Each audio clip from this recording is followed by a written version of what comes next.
ഇപ്പോൾ പത്രം തുറന്നാലും T V തുറന്നാലും നവമാധ്യമങ്ങളാണെങ്കിലും ഒക്കെ തന്നെ MDMA അറസ്റ്റിലായി, കഞ്ചാവുമായി അറസ്റ്റിലായി, ലഹരിയുടെ സ്വാധീനത്തിൽ കൊലപാതകമടക്കമുള്ള കുറ്റകൃത്യങ്ങൾ ചെയ്യുന്നു. ഇതൊക്കെയാണ് വാർത്താ മാധ്യമങ്ങളിൽ നിറയുന്നത്. ഇതൊന്നുമില്ലാതെ ഒരു ദിവസം പോലും കടന്നു പോകുന്നില്ല എന്നുള്ളതാണ് സത്യം.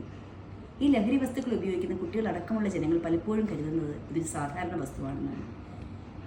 നമ്മുടെ അടുത്ത് വരുന്ന കുട്ടികൾ പലപ്പോഴും പറയാറുണ്ട്, ഇത് ഉപയോഗിക്കുമ്പോൾ നല്ല ഊർജ്ജം ലഭിക്കുന്നുണ്ട്, രാത്രിയിലൊക്കെ ഉണർന്നിരുന്ന് ഊർജ്ജസ്വലതയോടെ ജോലി ചെയ്യാൻ പറ്റുന്നുണ്ട്, വിശപ്പ് ഉണ്ടാവുന്നില്ല, നല്ല സന്തോഷം ലഭിക്കുന്നു, സ്നേഹം തോന്നുന്നു, ഇത് ഉപയോഗിച്ചിട്ട് ഇതുവരെ ഞങ്ങൾക്ക് ഒരു ആരോഗ്യ പ്രശ്നങ്ങൾ വന്നിട്ടില്ല, പിന്നെ എന്തിനാണ് നിങ്ങളത് ഇഷ്യൂ ആക്കുന്നതെന്ന്.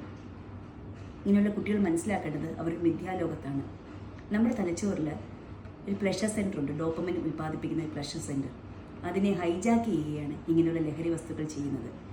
അങ്ങനെ ചെറിയ അളവിൽ ഉപയോഗിച്ച് തുടങ്ങുന്ന ഈ കുട്ടികൾക്ക് അവരുടെ പ്ലഷർ സെൻറ്ററിനെ ഇത് ഹൈജാക്ക് ചെയ്യുന്നതുകൊണ്ട് തന്നെ പലപ്പോഴും ചെറിയ അളവിൽ സന്തോഷം ലഭിക്കാതാവുകയും കൂടുതൽ വലിയ അളവിലേക്ക് ഇത്തരം ലഹരി വസ്തുക്കൾ ഉപയോഗിക്കേണ്ട അവസ്ഥയിലേക്ക് എത്തുകയും ചെയ്യും. ഇത്തരം ലഹരി വസ്തുക്കൾ സ്ഥിരമായി ഉപയോഗിക്കുന്നവരിൽ അവരുടെ സന്തോഷത്തിൻ്റെ അളവ് കുറഞ്ഞു വരികയും പതിയെ വിഷാദത്തിലേക്ക് വീണു പോവുകയും ചെയ്യുന്നു.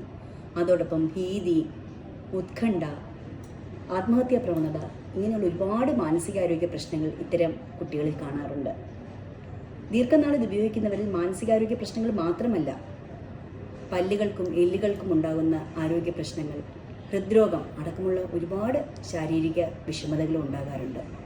ഇത്തരം വസ്തുക്കൾ കൂടിയ തോതിൽ ഒരേ സമയം ശരീരത്തിലേക്ക് എത്തുമ്പോൾ പലപ്പോഴും ഇവർക്ക് ശരീരത്തിൽ ഇലക്ട്രോലൈറ്റുകളുടെ അളവിന് വ്യത്യാസം വരിക, ഹൃദയതാളത്തിൽ വ്യത്യാസം വരിക, അങ്ങനെ ഹൃദയാഘാതം, മരണം ഒക്കെ സംഭവിക്കാം. അപ്പോൾ നമ്മൾ മനസ്സിലാക്കേണ്ടത് ലഹരി ഉപയോഗം ഒരു മസ്തിഷ്ക രോഗമാണ്, ഒരു മാനസിക പ്രശ്നമാണ്, ചികിത്സ തേടേണ്ട ഒരു മാനസിക പ്രശ്നം.